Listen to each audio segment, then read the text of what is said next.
De regreso con ustedes, recuerden que esto es Voz Matutina y que lo hacemos a través de Voz Media Network, Canal 85, en la plataforma de Claro TV, de Win TVO, de YouTube Live, para compartir con todos los dominicanos en el mundo y los latinoamericanos también. En Santiago, en el Cibao, recuerden que lo hacemos a través de Santiago TV y próximamente estaremos anunciando una cantidad de cablerías por donde nosotros emitimos este contenido con responsabilidad que hacemos cada día para ustedes. Excelente, excelente.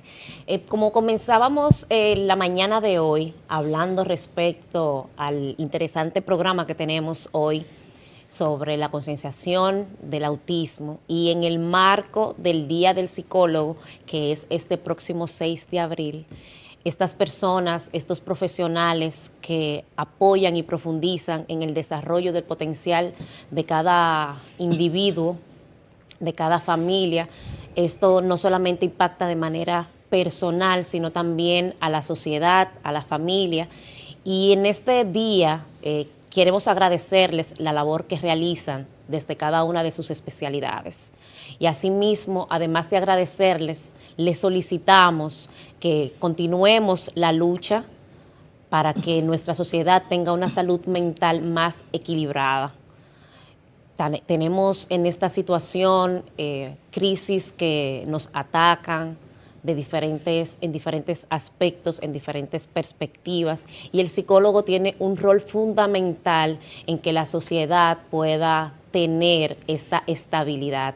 Y en este sentido, le felicitamos, le agradecemos y le solicitamos que continúen con la lucha, que continúen con esa vocación de servicio, con ese interés en que tengamos una sociedad sana y que podamos desde nuestros hogares, desde nuestras particularidades y nuestras personalidades, desarrollar todo ese potencial.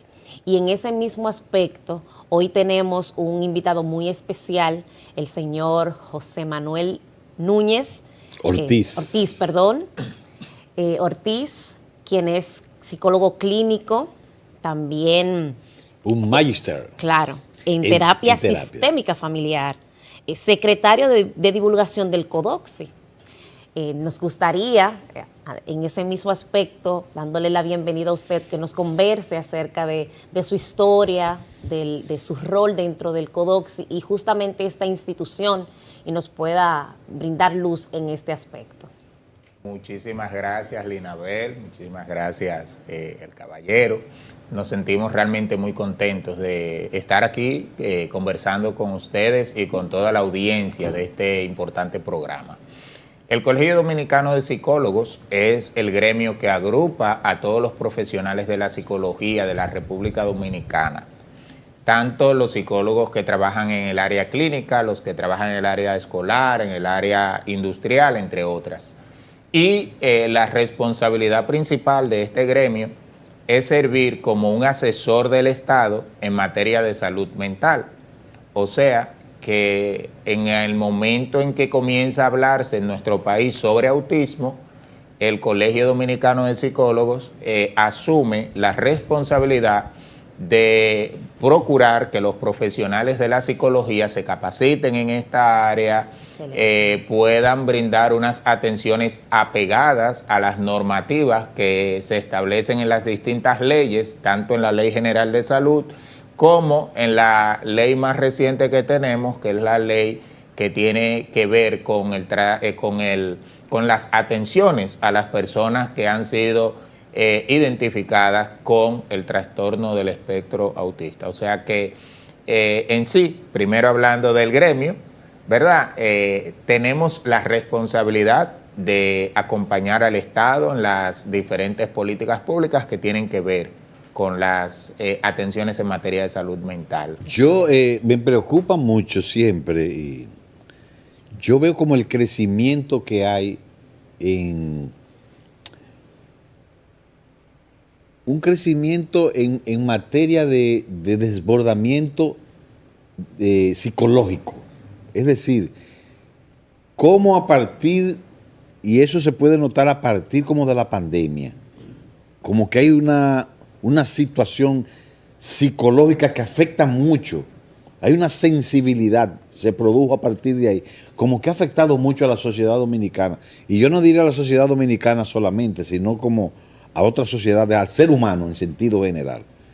Sí. ¿Cómo este impacto diría yo, eso es una apreciación mía, cómo este impacto de la pandemia como que se ha reflejado o ha desnudado más bien esos aspectos sensibles de la conducta humana? ¿Cómo vemos como un desbordamiento, más personas con trastornos, más personas como haciendo cosas que tú dices, pero bueno, qué locura es que ha entrado la humanidad en sentido general?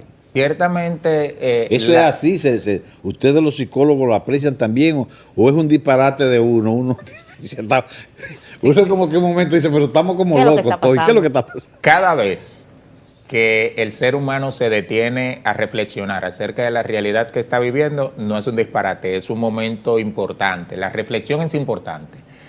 La pandemia marcó un antes y un después en la vida del ser humano, en el sentido de que sí, durante la pandemia y a partir de la misma, nosotros pudimos percibir un incremento de algunas manifestaciones que afectaron la salud mental y que afectan, como son los casos de ansiedad, de depresión, de estrés, entre otros. No obstante, cuando nosotros comparamos los eventos que ocurren en la República Dominicana con los eventos que ocurren en otras partes del mundo, por ejemplo en Estados Unidos, incluso países más organizados como Alemania, nos damos cuenta de que realmente no existe un desborde.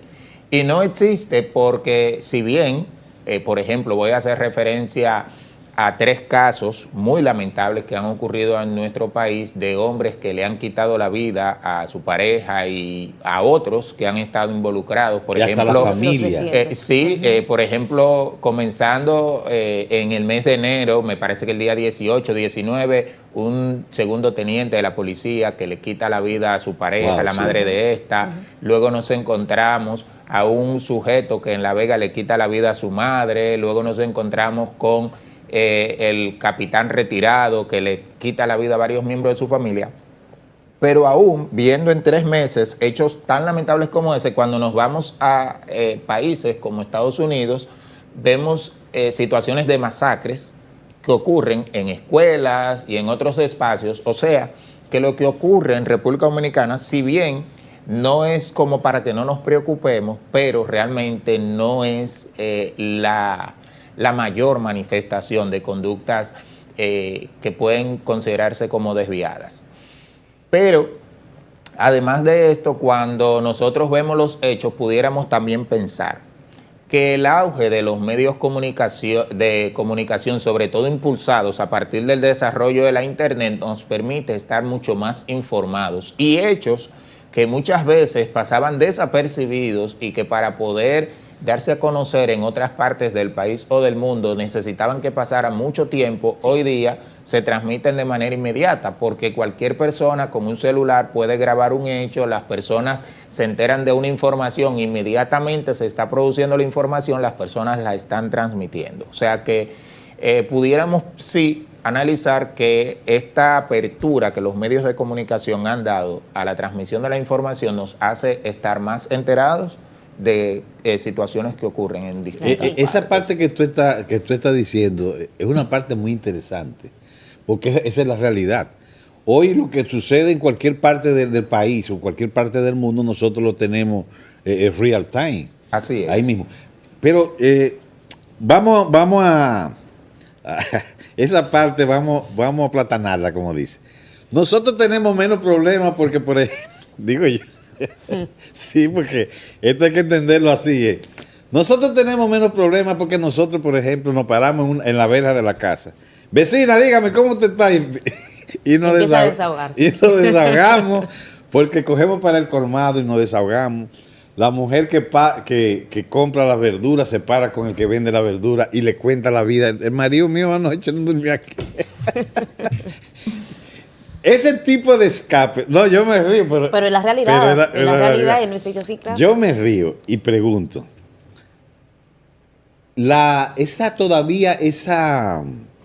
esa vida pueblerina, si se quiere, que nosotros tenemos, de todavía hablar con cualquiera, que es diferente a esa vida de mucha gente, pero solo, que tienen las grandes urbes. Que usted tiene mucha gente al lado, pero usted no habla con nadie. Eso es lo que nos permite todavía a nosotros tener una puerta de escape, de un respiro. Porque uno coge para un colmado y termina abrazando a una gente que tú no conoces. Pues sí, compadre. Bueno, después de 2 cervezas, ya tú estás enganchado con el otro. Pues sí, como te iba diciendo, y le está contando la pena que tú tienes. Sí. Hace aproximadamente unos 5 o 6 años, posiblemente menos, creo que la memoria me traiciona un poquito, se publicaba un estudio en el que se decía que la República Dominicana ocupaba uno de los primeros lugares de los países más felices o con mayor tasa de felicidad. En el momento en que sale ese estudio, hubo muchas críticas porque justamente algunas personas cuestionaban que cómo era posible que con tantas necesidades sociales no satisfechas se dijese que fuéramos uno de los países más felices. No obstante, en los años 80 se publicó un libro en los Estados Unidos que a mí me ha parecido realmente una joya dentro de los libros de psicología, en el que los autores hacen una reflexión crítica a los procesos de psicoterapia y ellos dicen textualmente lo siguiente, que muchos terapeutas no saben qué es lo que logra realmente ayudar a las personas y que en estudios controlados se había demostrado que algunos barberos, peluqueras, taxistas, son los terapistas. Sí. Innatos. Eran tan buenos oidores que lograban ayudar a muchas personas sin proponérselo. Ay, esa mujer de los salones. Entonces, esto es delicado, pero es bien serio, porque lo que están diciendo es que la habilidad de escuchar, que es lo que tú comentabas hace un momento, tiende a ser terapéutico. O sea, el hecho de tener esa facilidad de encontrar a alguien que te escuche. Y, por ejemplo, algo que escuchamos muchas veces, que en Estados Unidos la vida es muy aislada. Sí hay ciertas facilidades económicas, pero la gente no tiene esa integración que vive aquí el dominicano, ese calor, esa cercanía, esa confianza, esa posibilidad de poder expresarse con el otro. O sea que hasta cierto punto eso parece ser beneficioso. Una válvula de escape. Sí, hasta cierto punto pudiera decirse. Claro. Y conversando en todos esos aspectos importantes respecto a la salud mental y como mencionábamos al principio, la parte del espectro autista, desde el CODOPSI y de manera particular usted, ¿cuál es su percepción respecto a la sociedad dominicana y el conocimiento que tiene de esta situación? Si hablamos, y la evolución justamente gracias, que ha tenido en el país. Sí, ahí mismo, antes para agregarle algo a eso, el autismo es una enfermedad, es una condición, ¿qué es para nosotros ir conociendo todo esto? Si hablamos de conocimiento a nivel general, nosotros pudiéramos decir que tenemos una sociedad que tiene un conocimiento probablemente un poquito debajo de la media de lo que se esperaría que conozca. Y en ese sentido, sí hay un grupo que posee suficiente información. De hecho, cuando nosotros vemos que en el año de 1990 se crea una primera fundación, que es la Fundación Dominicana de Autismo, que procura brindar respuestas a los casos que ya para ese momento se venían presentando. Entonces nosotros debemos decir que se están realizando esfuerzos desde la sociedad civil, desde el Estado. El autismo, y es una de las preguntas que realmente mucha gente se hace, ¿es o no es una enfermedad? ¿Requiere o no requiere tratamiento? Ante todo, el autismo no es considerado como una enfermedad por los grandes manuales de diagnóstico. En el país utilizamos o nos basamos a la hora de establecer diagnóstico el Manual Diagnóstico y Estadístico de los Trastornos Mentales llamado DSM, que actualmente se utiliza la 5ª versión, y una clasificación alemana que es la CIE-10. Entonces, en estas clasificaciones se define el autismo como un trastorno del neurodesarrollo que es permanente, o sea, que va a acompañar a la persona a lo largo de toda la vida. Se le considera trastorno porque afecta la manera en que la persona se desempeña en el ámbito escolar, social, familiar y demás. Pero no se considera una enfermedad en tanto que no es una, bueno, se me va el término, pero no es una enfermedad porque no hay algo realmente que curar. De hecho, el autismo no es curable, el autismo es tratable con la finalidad de ayudar a la persona a adaptarse a la vida. Entonces, no se le concibe como enfermedad, sino como una condición. Una condición que en cada ser humano adquiere particularidades muy específicas, por eso se habla de un espectro. No se habla de que, el autismo, porque todos los niños son iguales, sino que cada niño con autismo va a presentar un conjunto de características particulares. Hay características que son comunes, por ejemplo, se ve afectada la sociabilidad, se ve afectada la capacidad de integración, de comunicación. Es decir, que hay diferentes tipos de autistas. Claro que sí.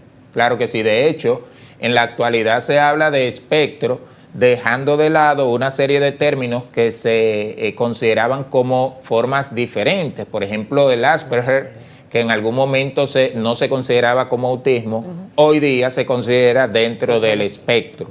Y asimismo, no se pone tanto énfasis en el diagnóstico para entender la posología de la condición, sino en el diagnóstico para entender los síntomas y que se pueda diseñar tratamientos basados en la superación de esos síntomas o más bien en la atención de los síntomas. O sea, si tú tienes un niño que su principal dificultad está en la comunicación, entonces se procura diseñar un tratamiento que vaya orientado a mejorar esos aspectos de su vida, pero sabiendo que hay una condición de base que no permitirá que este niño supere de forma total dicha condición. José Miguel, por ejemplo, para una madre, un niño a temprana edad, ¿cómo la madre puede, o el padre, o la familia, identificar este niño tiene una condición autista? O cuáles son esos rasgos que te pueden definir a ti para tú decir, este niño tiene una situación? A temprana edad, que ya el niño todavía no ha empezado a desarrollarse tan... Va a depender ante todo del nivel o el grado con que venga ese niño. Hay niños que pasan muy desapercibidos y es hasta edades un poquito más avanzadas que puede detectarse muchas veces cuando el niño tiene que socializar ya con otros niños, cuando va a la escuela, pero hay prácticamente niños... es a partir de la socialización que... No, la socialización inicia inmediatamente un niño nace. Ok. ¿Por qué? Porque inmediatamente un niño nace, empieza la interacción niño-madre y desde ese momento, de acuerdo al grado de compromiso que tenga ese niño, podrán verse manifestaciones que las madres van a empezar a detectar. Entonces, ¿cuál es la situación? Que inmediatamente una madre o un padre o cualquier persona percibe cualquier situación diferente a lo típico, diferente a lo que esperan, lo ideal es que busquen la asistencia del profesional. En este caso, debe ser el pediatra, el primer profesional que ha de cerciorarse de que todo lo que está sucediendo en el desarrollo de este niño sea realmente lo esperado. Entonces, va a depender de esto, del nivel de compromiso que tenga el niño. Uno de los aspectos que muchas veces se nota es si el niño hace o no contacto visual. Que desde pequeño un bebé, cuando su madre le está hablando, cuando la madre lo va a amamantar, el niño presta algún tipo de contacto. Entonces, cuando este contacto no se da, muchas veces viene la percepción de que podría haber algo atípico. Pero también, ya cuando tenemos este niño que puede desplazarse, está el juego rutinario, ese juego repetitivo. Perdón, ahí en el contacto visual. También puede ser el caso de un contacto visual muy fijo. No, ese contacto visual muy fijo del niño con autismo se da hacia las cosas, pero no con las personas. Ok. Sí, hacia las cosas porque se ha descubierto que tienen cierto grado de fijación con algunos objetos. Porque yo he visto niños que se quedan ahí, Sí. como inmóvil, te ven y se quedan ahí. Sí, hay que tener en cuenta, y quisiera resaltar un aspecto importante de las evaluaciones. Hay que tener en cuenta que el autismo, al ser un trastorno del neurodesarrollo, comparte algunas características con otras potenciales condiciones. Hay una condición neurológica denominada crisis de ausencia, en la que un niño que la presenta puede quedarse así, con la mirada fija, como perdida en un punto. Sí. Y lo llaman y no presta atención. Ese niño está convulsionando, porque la crisis de ausencia es un tipo de convulsión. Entonces, claro, si tiene crisis de ausencia, no quiere decir que si un niño se quedó así medio perdido, ya tiene crisis de ausencia. No, quien puede determinar eso es un neurólogo. ¿Cómo? Si vemos que en varios momentos nuestro hijo parece quedarse algo ausente, lo llamamos no presta atención, vamos a llevarlo. Sí. Donde el profesional, vamos a hacerle las analíticas del lugar. Y lo que decía que es sumamente importante sobre las evaluaciones, a veces los padres tienen dudas sobre la situación de salud de su hijo porque notan algo diferente y deciden llevarlo al especialista. El especialista prescribe unos estudios y cuando el padre hace los estudios, si estos salen negativos, indicando que no hay una patología, a veces pueden pensar que han perdido el tiempo y su dinero. Y quisiera decirles que cada vez que se hace un estudio y una analítica es una buena inversión. ¿Por qué? Porque si el estudio sale negativo, tienes la confirmación de que no tienes una situación por esa vía que tratar, aunque haya que evaluar otros aspectos. O sea, siempre que se hace un estudio, no importa, claro, se descarta. Claro. Aunque se hace una inversión, por costosa que sea, es una buena inversión, siempre. Claro. Y usted mencionaba justamente algunos profesionales de manera específica. Nos gustaría conocer cómo se desarrolla esa mesa multidisciplinaria que atiende este espectro, porque usted mencionaba que el primer contacto y quien debería de manera inicial, de manera profesional, pues alertar a la madre, padre, es un pediatra. Sí, fíjate, el diagnóstico y la atención de las personas con autismo ciertamente es una atención que debe ser integral. Nosotros queremos felicitar desde el Colegio Dominicano de Psicólogos al Estado, no a un gobierno, al Estado dominicano, porque entendemos que ha habido voluntad política en los últimos años para la atención de las personas con autismo, y esa atención integral nosotros podemos verla en centros como el CAID, los Centros de Atención Integral a la Discapacidad, que tienen profesionales de la neurología, de la psiquiatría, de la psicología, esos profesionales que atienden las distintas áreas. Pero cuando las personas se acercan a centros privados, y a otros centros que no tienen una estructura como esa, no siempre reciben esa atención integral, y esto representa un riesgo para la oportuna atención de los niños. O sea, el diagnóstico nunca debe ser realizado por un profesional aislado que recoge información de un área, dejando de lado otras áreas. Un psicólogo, por ejemplo, que tiene acceso a pruebas de diagnóstico o a pruebas de screening, como es el ABAS o el A2 o algún otro, no debería jamás intentar establecer un diagnóstico a partir de la evaluación que hace con una de estas pruebas, sin tomar en consideración las evaluaciones que hacen los demás profesionales del área de salud, como ya mencionaba, el psiquiatra, el neurólogo, el pediatra y demás. ¿Por qué?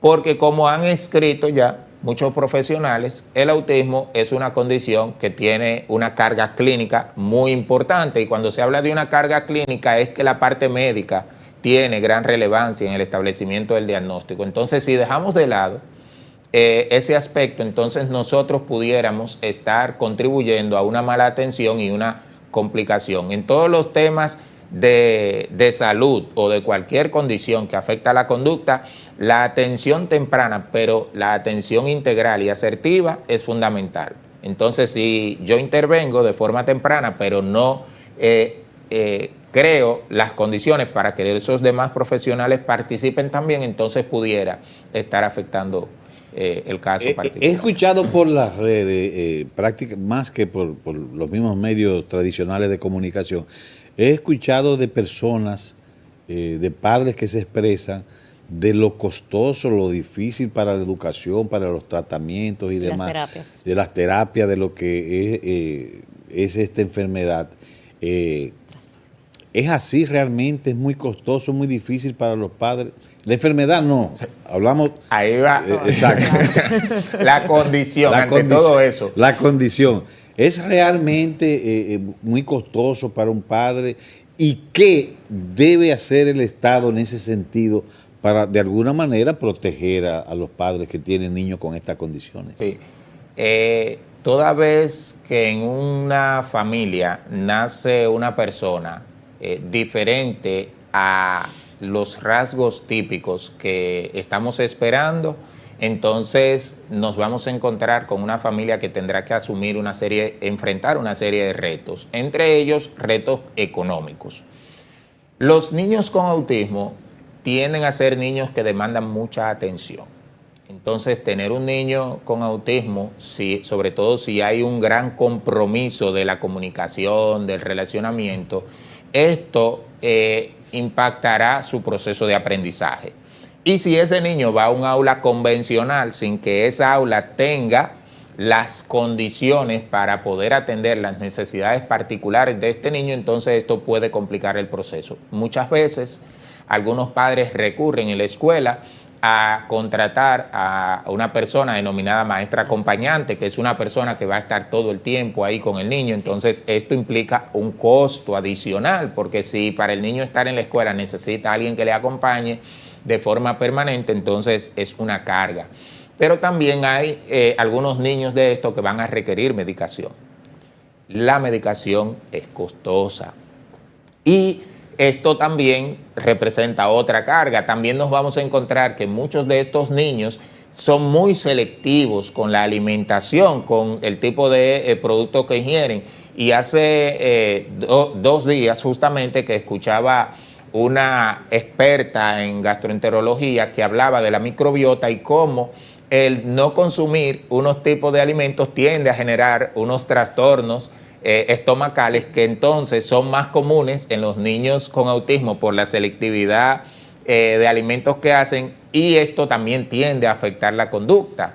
O sea, que el hecho de que el niño no coma de todo lo que debe comer puede afectar la economía del hogar, y si esto se traduce en una enfermedad del estómago o retrasa su mismo proceso de desarrollo, entonces también... O sea que, y sobre todo, como tú dices, del tiempo que hay que dedicarle al niño, que hace que entonces los padres no produzcan. Y tenemos que reconocer que toda vez, y este es otro elemento que también pudiéramos decir casi de forma generalizada, que hay una persona con algún tipo de afectación en la familia, la principal carga de la atención recae sobre la madre. Si bien hay que producir más, pero la madre muchas veces es esa persona que tiene que sacrificar planes y proyectos personales, que tiene que dedicar ese tiempo máximo a ese niño y vive muchas veces con una carga mayor de estrés. Esto tiende incluso a trastornar la vida de la relación de pareja y la manera en que todos los demás miembros se integran, porque si bien esa madre le dedica más tiempo, más atenciones al niño que tiene dificultades para comunicarse, para relacionarse, otros hijos tienden a percibir esto como una especie de favoritismo, como una especie de tratamiento especial, que si bien es especial, pero no tiene la intención de menospreciar a los demás hijos, pero a veces pudieran vivirlo en algún momento de esta manera y también crear mayores dificultades en la dinámica de vida familiar. Yo tengo una pregunta que quiero hacerte, que me envían aquí por WhatsApp. Me dice, tengo un niño de 6 años. se aparta mucho en lugares apartados de la casa y empieza a jugar con papeles. Empieza a hacer de los papeles, lo empieza a hacer como si fueran, lo envuelve y dice que son tal o cuales cosas, que nada tiene que ver con lo que él dice ser. Cuando se le pone la mano a uno de estos papeles, entonces el niño como que explota. No me toque eso. Entonces dice que tiene un rincón lleno de papel periódico, que son tales o cuales cosas, pero que son solo simples papeles envueltos. Esto es síntoma o signos de autismo. Algunos niños con autismo se comportan de esa manera. No obstante, alerta. El hecho de notar un síntoma inusual en nuestros hijos no debe llevarnos a establecer un diagnóstico en nuestra mente o verbalizarlo. Lo correcto es que ante cualquier comportamiento atípico me acerque a un profesional. Puedo acercarme a un profesional de la psicología y si considera que debe referirme a un centro especializado, lo hará. Esperemos que sea un profesional que tenga un apego a la ética, que es lo correcto, pero cuando nosotros nos adelantamos a hacer diagnóstico, pudiéramos estar confundiendo un comportamiento que, aunque sea poco común, quizás no tiene nada que ver con ninguna patología, quizás un capricho del niño en el momento, pero la manera correcta de brindar las atenciones adecuadas es a través de la evaluación y diagnóstico que pueden realizar los profesionales preparados y capacitados para esto. Yo entiendo desde la experiencia que como profesional de la psicología he acumulado, que lo ideal es siempre que se quiera establecer un diagnóstico responsable, nos acerquemos a los centros que tienen la mayor experiencia posible. En nuestro país, si queremos un buen diagnóstico de autismo y el niño todavía no ha superado los 10 años, vayamos al CAI. Porque ahí hay muy buenos especialistas. Vayamos a la Fundación Dominicana de Autismo o alguna de esas otras fundaciones que han sido creadas por familias que tienen niños con autismo, que se han preocupado de mantenerse documentándose al respecto y que cuentan con profesionales muy preparados. Cuidado con ir a cualquier lugar sin saber si esa persona realmente tiene las credenciales para hacer una buena evaluación. Entonces, Miguel, ¿es importante o no, o debe ser así o no, que los niños con esa condición estén en una escuela junto a los otros niños, vamos a decir, normales? Utilizamos más el término típico y atípico porque al final todos somos normales. Lo ideal es que los niños, sin importar su condición, estemos todos integrados. La sociedad es una sola. Fíjate que no hay una sociedad para personas minusválidas, no hay una sociedad para personas no videntes, para personas con discapacidad auditiva. La sociedad es una. Asimismo, el proceso de socialización y de educación debe ser uno solo. ¿Qué es lo que debe suceder? Que los diferentes espacios sociales deben adecuarse para poder recibir en su seno a las personas que tienen características diferentes.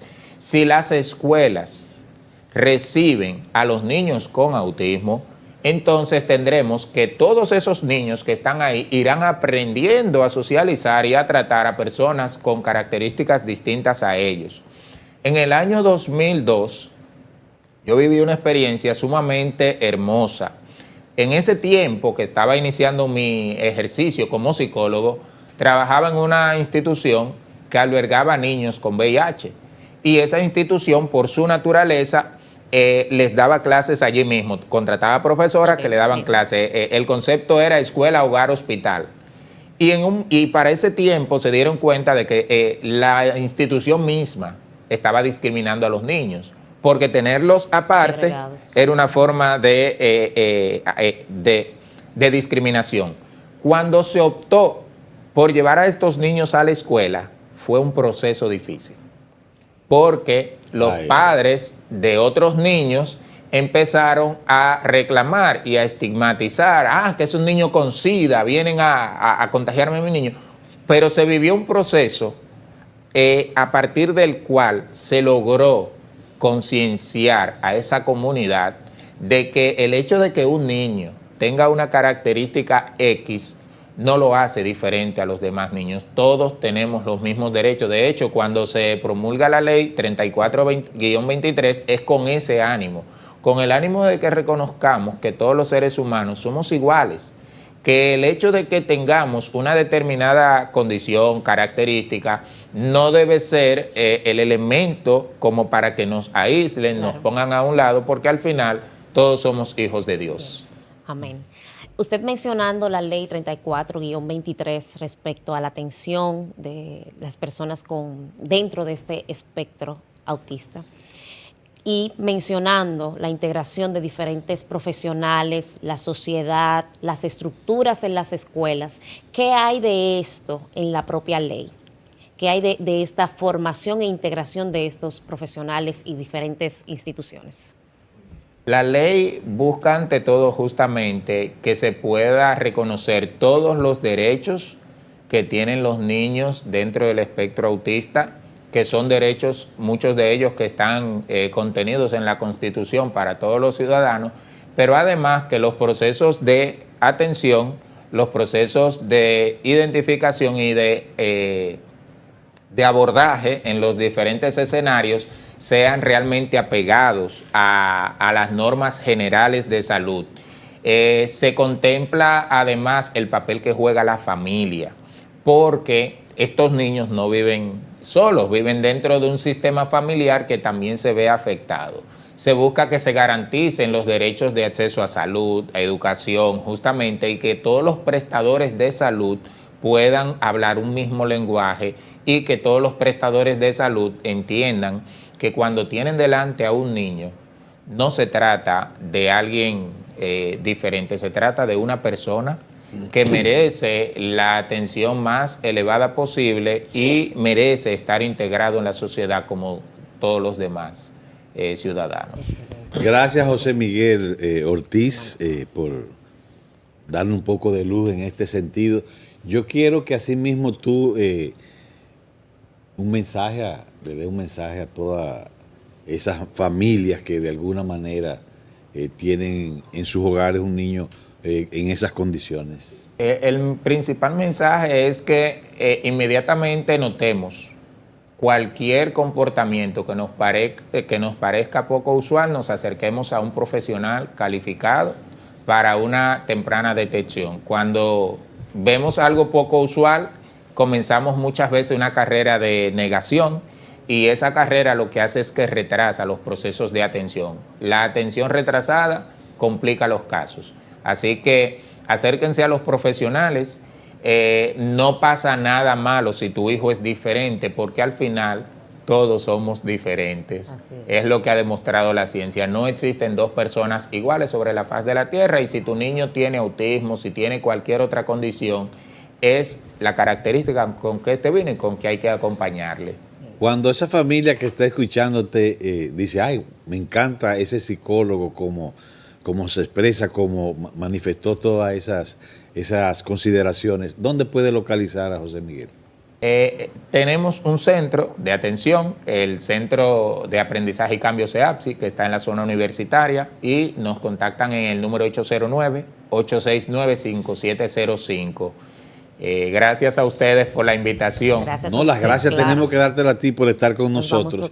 Y a los amigos televidentes que están ahí de manera permanente cada mañana con nosotros, nos pueden contactar en este mismo canal cada día. Vamos a una pausa y regresamos de inmediato con mucho más informaciones, mucho más contenido.